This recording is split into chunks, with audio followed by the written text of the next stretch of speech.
My dear friends, welcome back to विश्वा गुरु BPSC. और इस वीडियो के अंदर हम बात करने वाले हैं यूनियन बजट 2023-2024 की बात। ठीक है। तो इसमें हम 2023 और 2024 का जो हमारा बजट आया है यूनियन गवर्नमेंट का, उसके बारे में हम बात करेंगे, बहुत ही डिटेल से बात करेंगे। और हर वो चीज़ को हम कवर करेंगे जो आपका बीपीएससी 69th मेंस के लिए इम्पोर्टेंट हो सकता है या जिसका आप यूज कर सकते हैं आंसर राइटिंग में। ठीक है। तो सबसे पहले यहाँ पर जो बात की गई है हमारी बजट में, अच्छा उससे पहले मैं आपको बता दूं कि ये जो सोर्स है हमारा लिया गया है, ये हमारा है जीएस स्कोर का। हमने जो समरी है उसका हमने यूज किया है इसके अंदर। ठीक है। तो चलिए स्टार्ट करते हैं। सबसे पहले तो बात ये है कि ये जो अमृत काल हमारा स्टार्ट हो रहा है 2023 से लेके 2047 तक, जिसको अमृत काल कहा गया है, उसका ये पहला बजट है। 2047 में इंडिया जब 100 साल का हो जाएगा, तो उसकी शुरुआत जो है इस अमृत काल का इसी बजट के साथ हुआ है। और इस बजट में सात प्रायोरिटीज को फोकस किया गया है। अब ये प्रायोरिटीज को जो है नाम दिया गया है सप्तऋषि। ठीक है। सप्तऋषि जो है, जैसे बिहार के अंदर 7 निश्चय चलता है, उसी तरीका से सेंट्रल गवर्नमेंट ने भी 7 थीम्स को पकड़ा है और इसी के अराउंड ये हमारा पूरा बजट जो है फोकस्ड है। पहला इंक्लूसिव डेवलपमेंट, दूसरा है रीचिंग द लास्ट माइल, तीसरा है इंफ्रास्ट्रक्चर एंड इन्वेस्टमेंट, चौथा है अनलीजिंग द पोटेंशियल, पांचवा है ग्रीन ग्रोथ, यूथ पावर और फाइनेंशियल सेक्टर। तो इसी 7 प्रायोरिटीज पर जो है पूरा बजट को फ्रेम किया गया है। ठीक है। चलिए अब आगे बढ़ते हैं। सबसे पहली बात, कुछ नंबर्स की बात कर लें। फिस्कल डेफिसिट प्रोजेक्शन की बात कर रही है। कहा गया है कि जो हमारा फिस्कल डेफिसिट है वो 2025-26 में 4.5% होने के बिल्कुल संभावनाएं हैं। ठीक है। सबसे पहली बात तो फिस्कल डेफिसिट होता क्या है ये बताने की जरूरत नहीं है, लेकिन फिर भी चलो मैं बताता हूँ। फिस्कल डेफिसिट देखो क्या होता है, जो गवर्नमेंट का टोटल रिवेन्यू है, ठीक है, जो गवर्नमेंट का टोटल रिवेन्यू है वो और जो टोटल एक्सपेंडिचर है, इसके बीच में जो गैप होता है इसी को बोलते हैं हम लोग फिस्कल डेफिसिट। ठीक है। क्योंकि आपका जो एक्सपेंडिचर है वो ज़्यादा हो जाता है और रिवेन्यू कम हो जाता है, तो इसी को फिस्कल डेफिसिट कहते हैं। डेफिसिट का मतलब ही होता है कमी। तो ठीक है, तो ये तभी होगा जब गवर्नमेंट जो है आपका वो रिवेन्यू जनरेट से ज़्यादा उसका जो खर्च हो गया फिस्कल ईयर में। तो 2025-26 का टारगेट है कि हम फिस्कल डेफिसिट को 4.5% लाने की कोशिश करेंगे। ठीक है। अभी जो 2022-23 में जो हमारा जो फिस्कल डेफिसिट था वो 6.4% था, जिसको 2023-24 में टारगेट रखा गया 5.9 रखा जाएगा। ठीक है। तो 6.4 अभी जो है 2022-23 में रहा था, उससे 5.9 लाने की बात है और उससे फिर और कम करके 4.5 2025-26 में लाने की बात कही गई है। तो अभी हम फिस्कल डेफिसिट के बारे में इतना ही समझेंगे। बस ये याद रखिएगा कि हमको 6.4 तक से लेके इसको 4.5 तक लेके जाना है। ठीक है।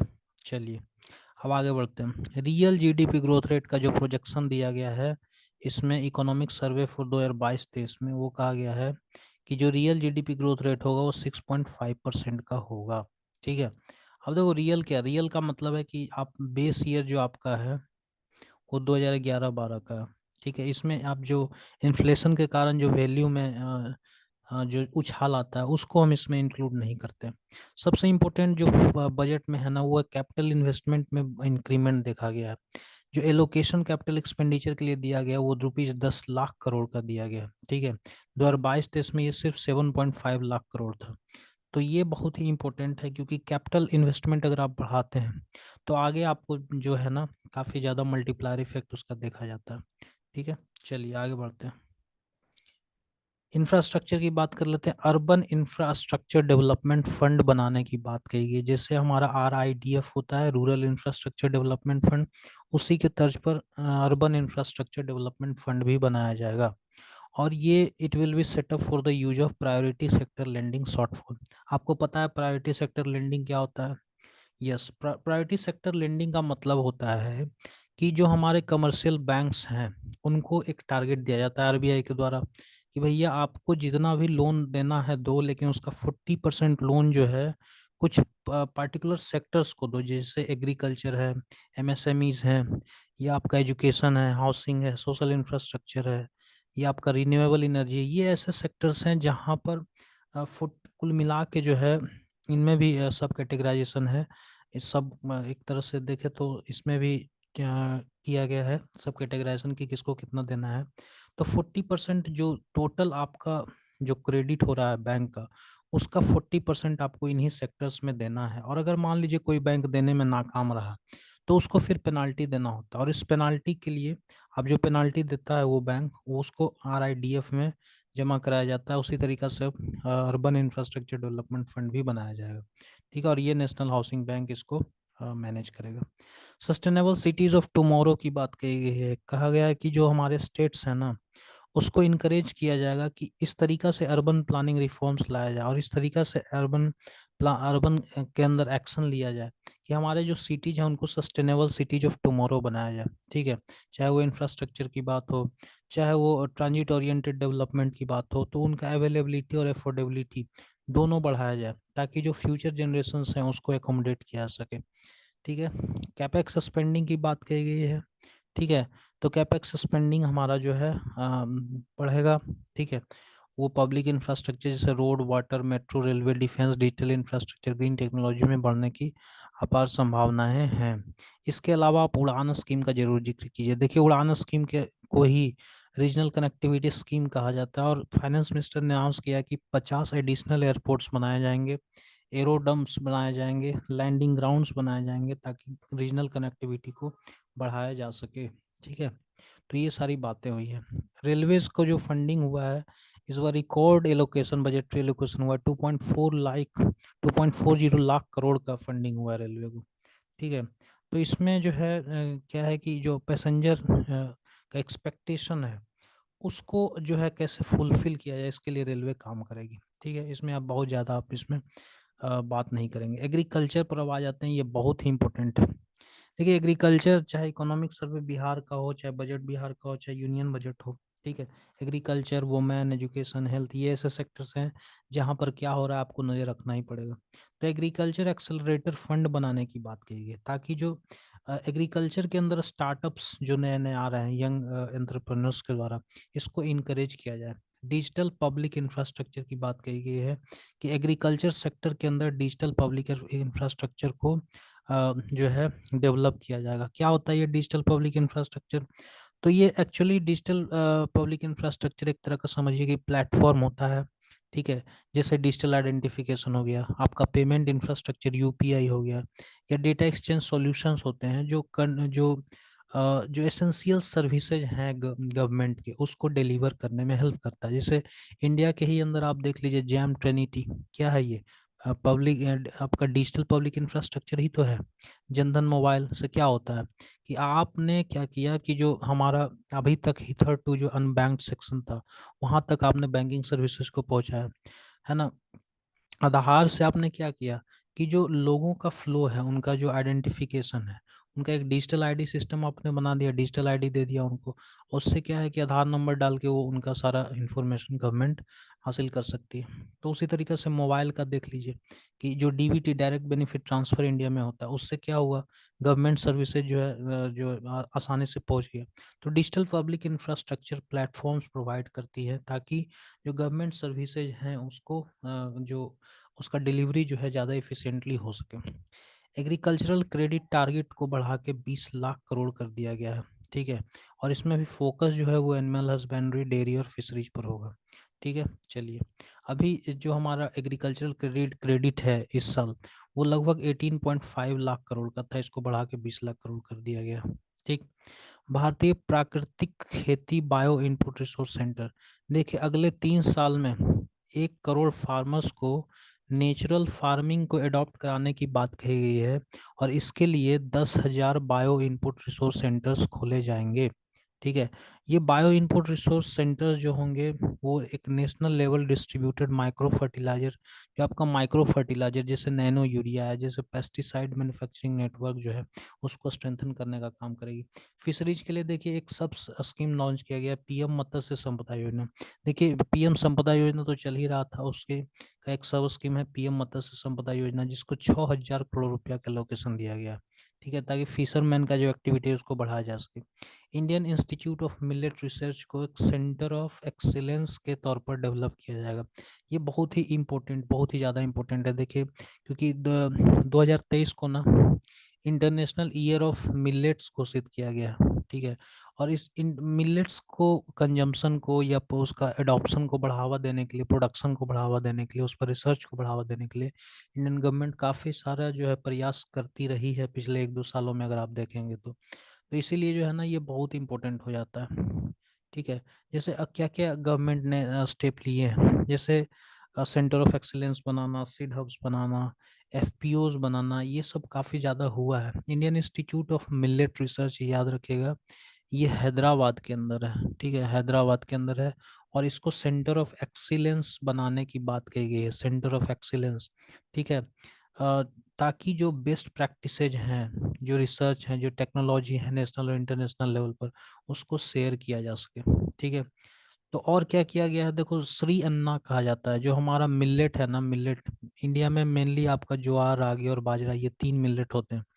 तो इसमें क्या है कि जैसे पोषण अभियान चलता है ministry of women and child development का, तो उसके अंदर भी जो है इसको इंक्लूड किया गया है। उसके अलावा जो हमारा ministry of food processing and distribution है, उसने जो है टारगेटेड पब्लिक डिस्ट्रीब्यूशन सिस्टम है हमारा, टीपीडीएस, उसके अंदर इसको इंक्लूड किया है। उसके अलावा इंटीग्रेटेड चाइल्ड डेवलपमेंट स्कीम जो हमारा चलता है, उसके अंदर भी इसको इंक्लूड किया है। मिड डे मील को भी अंदर इसको इंक्लूड किया गया है, ठीक है। एक्सपोर्ट प्रमोशन फोरम जो है इसके लिए डेडिकेटेड बनाया गया, ताकि जो श्री अन्ना है उसको इंटरनेशनल मार्केट तक पहुंचाया जा सके। तो काफ़ी ज़्यादा आप इसको बात कर सकते हैं, ठीक है। उसके अलावा प्रोडक्शन लिंक्ड स्कीम में भी इसको शामिल किया गया है।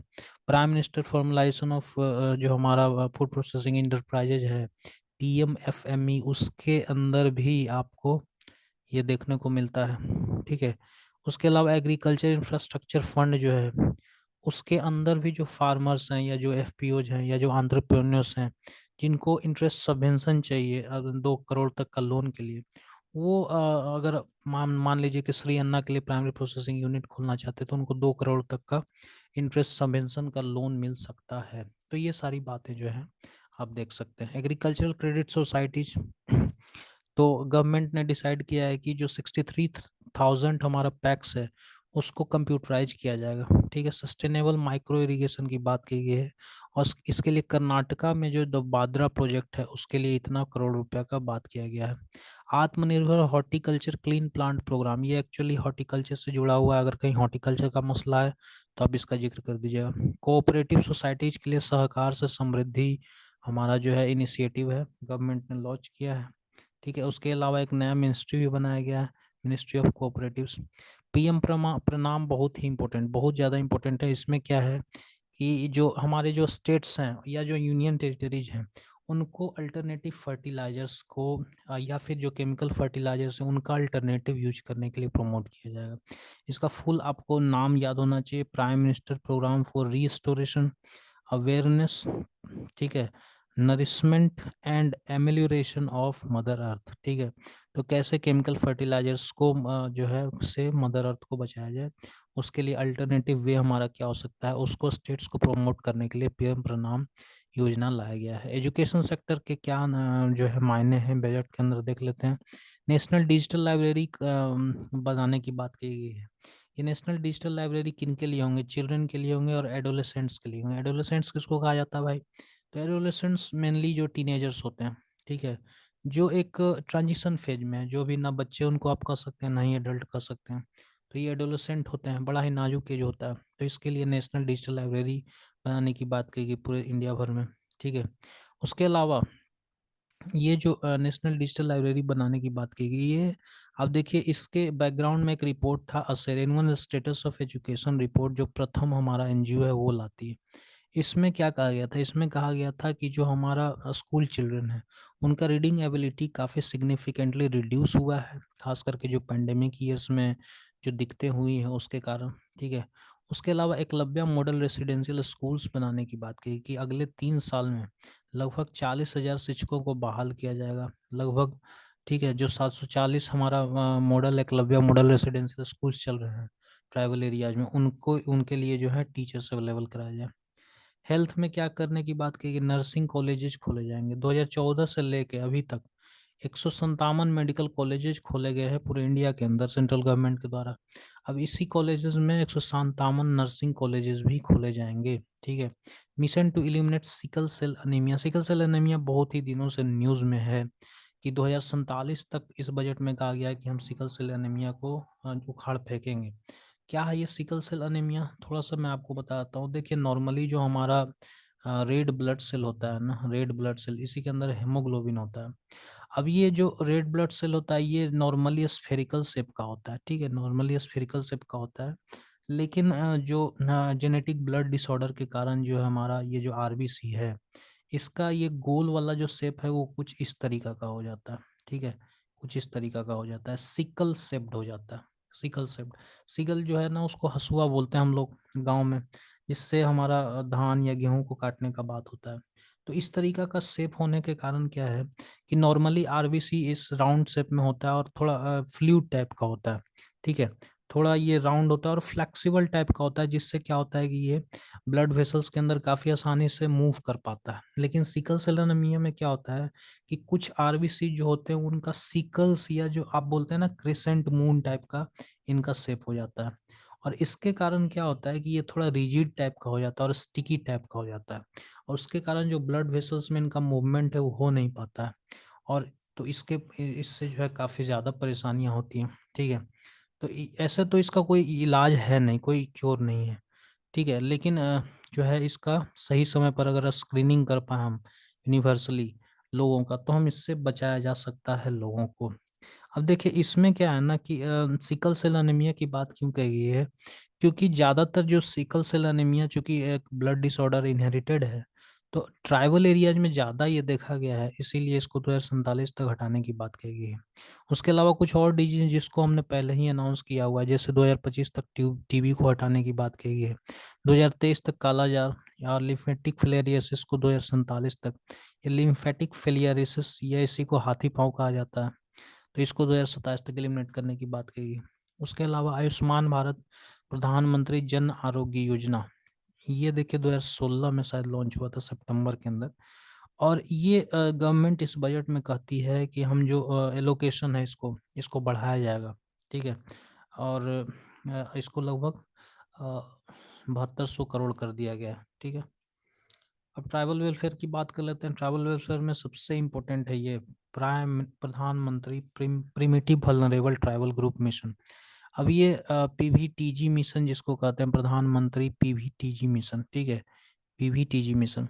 अब ये एक्चुअली आपका सप्तऋषि जो है ना, हमने आपको बताया था, याद होगा सप्तऋषि, ये 7 सेक्टर्स हैं जहां पर गवर्नमेंट फोकस्ड है। इसी में से एक था रीचिंग द लास्ट माइल। ये रीचिंग द लास्ट माइल का ही एक समझिए हिस्सा है, प्रधानमंत्री particularly vulnerable tribal groups mission. ठीक है, तो इसमें क्या है कि जो हमारा पार्टिकुलरली वल्नरेबल ट्राइबल ग्रुप्स है उनका सोशियो इकोनॉमिक कंडीशन को कैसे इम्प्रूव किया जाए, इसके लिए ये प्रोग्राम लाया गया है, ये पॉलिसी लाया गया है। ठीक है, पार्टिकुलरली वल्नरेबल ट्राइबल ग्रुप्स के लिए 15,000 करोड़ रुपया दिया जाएगा अगले 3 साल में इनका अपलिफ्टमेंट के लिए। ठीक है, कौन है ये पार्टिकुलरली वल्नरेबल ट्राइबल ग्रुप? देखिए 1960-61 में ना एक कमीशन बनाई गई थी जिसको कहते हैं धेवर कमीशन। ये ढेवर कमीशन जो था ठीक है, इसका जो रिपोर्ट आया तो इन्होंने कहा कि जो ट्राइबल शेड्यूल ट्राइब्स जो ग्रुप हैं, एसटी जिनको आप बोलते हैं, तो ये कोई यूनिफॉर्म ग्रुप नहीं है, बल्कि इनके अंदर भी काफ़ी ज़्यादा इनइक्वलिटी है in terms of rate of development. कुछ एसटीज ऐसे हैं जो काफ़ी अच्छा खासा डेवलप कर चुके हैं, मेन स्ट्रीम सोसाइटी से जुड़ चुके हैं, और कुछ ट्राइबल ग्रुप ऐसे हैं जो बिल्कुल अभी भी मतलब आज़ादी से पहले या उससे भी बहुत पहले से जो जिंदगी जी रहे हैं वही जिंदगी अभी भी उनका चल रहा है। ठीक है, तो इसीलिए जब 4th 5 ईयर प्लान आता है हमारा, 4th 5 ईयर प्लान, तो उसमें एक सब कैटेगराइजेशन किया जाता है शेड्यूल ट्राइब के अंदर ही, और इसी को नाम दिया जाता है धेवर कमीशन के रिपोर्ट पर प्राइमिटिव ट्राइबल ग्रुप, पीटीजी। ठीक है, प्रिमिटिव ट्राइबल ग्रुप इसका नाम दिया जाता है। बाद में 2006 के अंदर गवर्नमेंट जो है इसी का प्रिमिटिव ट्राइबल ग्रुप का नाम चेंज कर देती है और बोलती है इसको आपका, क्या बोलती है, ये जो आपका करेंट नाम है, particularly vulnerable particularly vulnerable tribal group, ठीक है, पीवीटीजी। तो पीटीजी से प्रिमिटिव से जो हमारा हो गया पार्टिकुलरली वल्नरेबल ट्राइबल ग्रुप, ठीक है। अब देखिए इसका कुछ क्राइटेरिया है। क्या क्राइटेरिया है पार्टिकुलरली वल्नरेबल ट्राइबल ग्रुप का? पहली बात कि आपका जो pre agricultural system of existence इनका होना चाहिए, ठीक है। दूसरी बात, ये हंटिंग गैदरिंग प्रैक्टिस करते हो। पॉपुलेशन ग्रोथ इनका निगेटिव या जीरो होना चाहिए।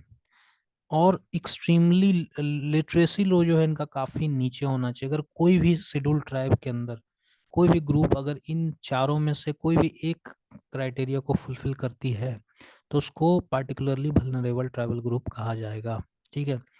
ठीक है, तो ये पूरा पर्टिकुलरली वल्नरेबल ट्राइबल ग्रुप को लेके आपका वो था। अभी इंडिया में जैसे 75 पीवीटीजीज को आइडेंटिफाई किया गया है, ठीक है। अभी 75 हमारे पास ऐसे ग्रुप्स हैं। इनकम टैक्स जो है वो आपके लिए कोई ज़रूरी नहीं है, बैंकिंग से कोई मतलब नहीं है। एमएसएमईज, एमएसएमईज बहुत ही ज़्यादा इंपॉर्टेंट है, ठीक है। इसके लिए क्या किया गया, credit guarantee scheme for MSMEs को जो है एक्सटेंड किया गया है, 9,000 करोड़ का इसमें इन्फ्यूजन किया गया है। इससे क्या होगा कि जो एमएसएमईज हैं उनको कोलेट्रल जो है कोलेट्रल मिल पाएगा 2 लाख करोड़ का, ताकि जो है जो हमारा जो ऑलरेडी एमएसएमई सेक्टर जिनको लोन मिलने में दिक्कत होती है तो उनको कोलेट्रल फ्री लोन मिलने में जो है अब दिक्कत नहीं होगा, ठीक है। डेटा की बात कही गई, इसमें नेशनल डेटा गवर्नेंस फ्रेमवर्क की बात कही गई। नेशनल डेटा गवर्नेंस फ्रेमवर्क, इसमें कहा गया है कि जो एनोनिमाइज डाटा है उसको एक्सेस के लिए एक ये फ्रेमवर्क बनाया जाएगा, ठीक है। ठीक है, तो ये पूरा हमारा है। डेटा एम्बेसी की भी बात कही, बड़ा इंपॉर्टेंट टर्म है ये, पहली बार ही मैं भी इसी बजट के अंदर सुना हूँ डेटा एम्बेसी। देखिए डेटा एम्बेसी क्या होता है? डेटा एम्बेसी एक्चुअली आप अगर देखेंगे ना तो कुछ कंट्रीज जो है अपना जो डेटा है उसको सिक्योर करने के लिए, ताकि कभी मान लीजिए साइबर अटैक या कुछ इस तरीका का चीज़ हो जाए तो उसको कैसे कंटिन्यूअसली उसको एक्सेस मिल पाए इस डेटा का, इसको इंश्योर करने के लिए क्या करती है कि अपने जो सर्वर्स हैं या जो अपने जो सर्वर रिसोर्सेज हैं उनको कुछ ऐसे कंट्रीज में जाके लगा देती हैं, वहाँ डेटा स्टोर करती हैं जिस कंट्रीज में इनका एम्बेसी है और उनके उसके साथ रिश्ता काफ़ी अच्छा है उस देश के साथ, ठीक है। एमओयू वगैरह साइन किया जाता है और वियना कन्वेंशन के अंदर ये प्रोटेक्टेड होता है। आपको पता है कि जो अगर जो काउंसलर का जो भी बिल्डिंग है या जो भी कर्मचारी है वो जो लॉ है इस कंट्री का इसके अंदर लागू नहीं होगा, तो अगर सर्वर भी रखा जाता है तो फिर उस पर भी ये लागू नहीं होगा, ठीक है। तो डेटा एम्बेसी जो है ये होता है। आपको पता होगा कि दुनिया में पहला जो कंट्री हमारा था इस्टोनिया, उसने अपना डेटा एम्बेसी बनाया था। सेंट्रल डेटा प्रोसेसिंग सेंटर की बात कही गई है, ठीक है। ठीक है, ताकि जो हमारा कंपनीज के प्रति जो रिस्पॉन्स है उसको ज़्यादा जल्दी से किया जा सकता है। डिफेंस सेक्टर में हम आत्मनिर्भरता की बात करते हैं, ठीक है। तो इसके लिए भी बहुत सारा इनिशिएटिव उठाया गया है, ठीक है।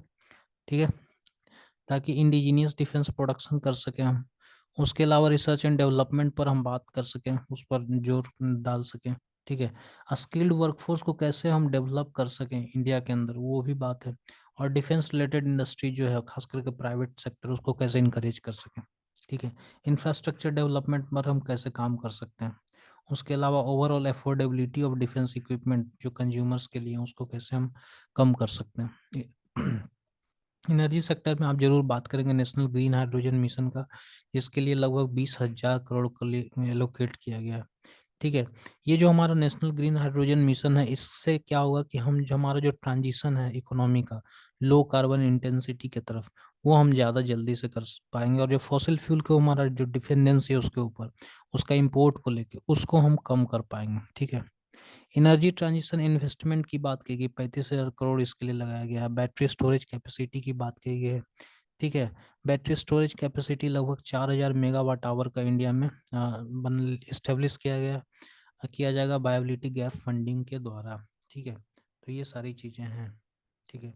वायबिलिटी गैप फंडिंग क्या होता है भैया? तो वायबिलिटी गैप फंडिंग क्या होता है कि प्राइवेट सेक्टर जो है ऐसी जगह पर इन्वेस्टमेंट करना चाहती है, मशीन्स या प्लांट्स कुछ भी लगाना चाहती है, इंफ्रास्ट्रक्चर डेवलप करना चाहती है जो इकोनॉमिकली साउंड तो है, लेकिन फाइनेंशियल वायबिलिटी मतलब प्राइवेट सेक्टर्स जो है वो नहीं कर पाएंगे उस प्रोजेक्ट्स को अपने दम पर एग्जीक्यूट, इसलिए गवर्नमेंट जो है वायबिलिटी गैप फंडिंग देती है। ठीक है। ग्रीन क्रेडिट प्रोग्राम की बात की गई है मिनिस्टर एनवायरमेंट प्रोटेक्शन एक्ट के अंदर। गोवर्धन स्कीम की बात की गई कि 500 नए वास्ट टू वेल्थ प्लांट्स बनाए जाएंगे गोवर्धन स्कीम के अंदर। ठीक है, ताकि सर्कुलर इकोनॉमी को बढ़ावा दिया जा सके। सीबीजी प्लांट्स की बात की गई, जो कंप्रेस्ड बायोगैस प्लांट्स की बात की गई है। ठीक है। और ठीक है, ये सारी बातें हैं आपका। 5% compressed biogas, the government plans to introduce 5% compressed biogas mandatory for all entities marketing natural gas in India। ठीक है, नेशनल अप्रेंटिसशिप स्कीम के बारे में बताने की जरूरत नहीं है। To provide support to 47 lakh youth in 3 years। ठीक है। स्कीम्स की अब थोड़ा बात कर लेते हैं। देखिए, पीएम विश्वकर्मा कौशल सम्मान बहुत ही इंपॉर्टेंट है, क्योंकि ये एक तरह से पैकेज ऑफ असिस्टेंस है। वो ट्रेडिशनल आर्टिसंस और क्राफ्ट्स पीपुल होते हैं, जैसे हमारे पास कुम्हार है, बढ़ई है, ये लोग, जैसे लोहार है, ये लोगों को कैसे हम जो है असिस्ट कर पाएं। ठीक है, इसके लिए ये पीएम विश्वकर्मा कौशल सम्मान योजना लॉन्च किया गया है। ठीक है, ताकि उनका जो है क्वालिटी को कैसे इम्प्रूव करें, उसका उनका जो प्रोडक्शन है उसको स्केलिंग कैसे किया जाए, और उनका जो प्रोडक्ट्स है उसका मार्केटिंग कैसे किया जाए, मार्केट तक कैसे पहुंचाया जाए, इस पर बात की जाएगी। फ्री फूड स्कीम जो हमारा प्रधानमंत्री गरीब कल्याण अन्न योजना है, उसको इस बजट के अंदर 1 साल के लिए एक्सटेंड किया गया 2024 के अंदर।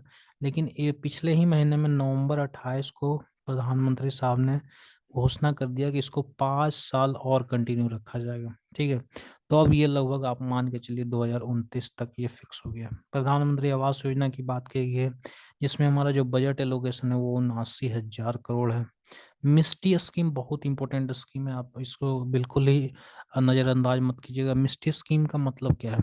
देखिए, मिस्टी स्कीम जो है ना, ये जो हमारा मैंग्रोव्स होते हैं है ना कोस्टल एरियाज में, उसको कैसे उनका प्लांटेशंस को इम्प्रूव किया जाए कोस्टल लाइन के अंदर, इसके लिए मिस्टी स्कीम लॉन्च किया गया। ठीक है, तो ये मैंग्रोव इनिशिएटिव है, तो फॉर सस्टेनेबल, इस तरीके से इसका डेफिनेशन है, आप देख लीजिएगा। आत्मनिर्भर क्लीन प्लांट प्रोग्राम आप याद रखेंगे, ये हॉर्टिकल्चर से जुड़ा हुआ मसला है। प्रधानमंत्री कौशल विकास योजना 4.0 है।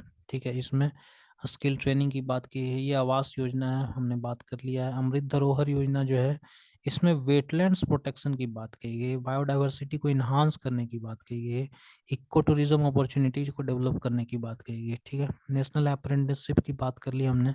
नेशनल फाइनेंशियल इंफॉर्मेशन रजिस्ट्री, ये जो है ये सेटअप किया जाएगा। ठीक है, ताकि जो फाइनेंशियल और एंसिलरी इंफॉर्मेशन है उसका एक सेंट्रल रिपोजिटरी हमारे पास हो। आज़ादी का अमृत महोत्सव महिला सम्मान बचत पत्र, ये बहुत इंपॉर्टेंट, देखो भाई बहुत इंपॉर्टेंट है।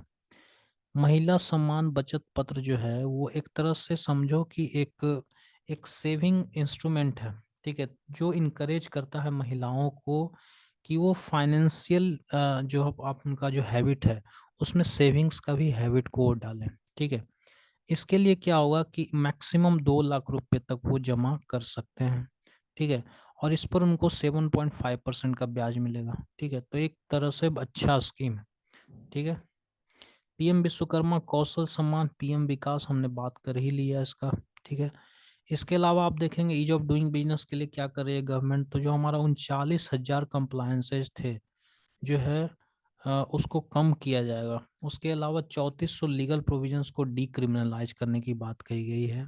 विवाद से विश्वास 2 लॉन्च किया जाएगा। आइडेंटिटी वेरिफिकेशन की बात कही गई है। ये सारी चीज़ें इसमें कही गई है। डिजिटल सर्विसेज में डिजी लॉकर का बात कर लीजिएगा, 5G सर्विसेज का बात कर लीजिएगा, ई कोर्ट्स का बात कर लीजिएगा। ठीक है, भारत श्री, भारत श्री का बात करेंगे। ये क्या एक्चुअली है क्या? It is a digital epigraphy museum with digital, जो हमारा जो क्या बोलते हैं उसको, हस्तलेख होता था, उसको किस तरीका से डिजिटाइज किया जाए, इसके लिए हमारा भारत श्री योजना लाया गया था। ठीक है। ठीक है, चलिए। टूरिज्म के लिए यूनिटी मॉल्स को याद रखेंगे। यूनिटी मॉल्स क्या होता है? तो यूनिटी मॉल्स एक्चुअली आत्मनिर्भर भारत है, या जो हमारा मेक इन इंडिया इनिशिएटिव है, इसको कैसे हम लोग जो है लाइमलाइट में फिर से लाएं, हमारा जो लोकल आर्टिसंस है उसको अपॉर्चुनिटीज दिया जाए। ठीक है, ताकि उनका जो प्रोडक्ट है वो कम से कम नेशनल लेवल तक का जो है पहुंच पाए। ठीक है। इसके लिए क्या होगा कि डेडिकेटेड शॉप्स खोले जाएंगे, ठीक है, डेडिकेटेड शॉप्स खोले जाएंगे। और लगभग जो हमारा राज्य है उसके कैपिटल में या जो सबसे प्रमुख शहर है वहाँ पर यूनिटी मॉल खोला जाएगा, ठीक है। ताकि जो स्टेट के अंदर जो भी ज्योग्राफिकल इंडिकेशन के प्रोडक्ट्स हैं, जीआई प्रोडक्ट्स हैं, या वन डिस्ट्रिक्ट वन प्रोडक्ट के अंदर जो भी सामान है उनको बेचा जाएगा।